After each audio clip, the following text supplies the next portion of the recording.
वर्षानुवर्ष चालत आलेल्या परंपरेनुसार महाशिवरात्रीला शंभू महादेवाची कावड कळसाला का टेकवली जाते चला तर जाणून घेऊ आपल्या ब्लॉग मध्ये।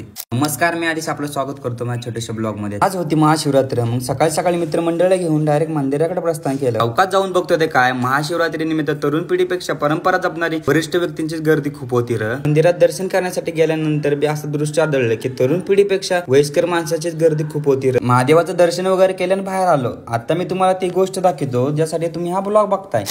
सणाच्या ताफ्यामध्ये कावडींचं प्रसाद नदीकडे करण्यात आलं। शंभू महादेवाचा जलाभिषेक घालण्यासाठी सर्व कावडी एकत्र मिळून रांजण भरण्यासाठी नदी पात्रात एकत्र आल्या। वाजत गाजत सर्व कावड्या पाणी भरून शंभू महादेवाच्या मंदिराकडे जलाभिषेक घालण्यासाठी जाऊ लागल्या। सर्व कावडींचं आगमन मंदिराच्या परिसरामध्ये झालं। आता तो क्षण आला, शंभू महादेवाच्या कावडीमध्ये जे नदीचं पाणी आणलं त्या पाण्याने शंभू महादेवाच्या शिखराचा अभिषेक केला जातो, म्हणून शंभू महादेवाची कावडी कळसाला टेकली जाते। कळसाला कावड टेकल्यानंतर भाविकांमध्ये होणारा जल्लोष तुम्ही बघा। तिथून पुढे सर्व कावडी एकत्र लावून मग आरतीला सुरुवात झाली। हा आनंदमय सोहळा पाहण्यासाठी पंचक्रोशीतील भाविक भक्तांनी प्रचंड मोठी अशी गर्दी केली होती। महाशिवरात्रीला तुम्ही कोणत्या मंदिरात गेलता एवढं मला कमेंट मध्ये नक्की सांगा। आणि तुम्हाला जर हा व्हिडिओ आवडला असेल तर लाईक शेअर सबस्क्राईब करा की राव।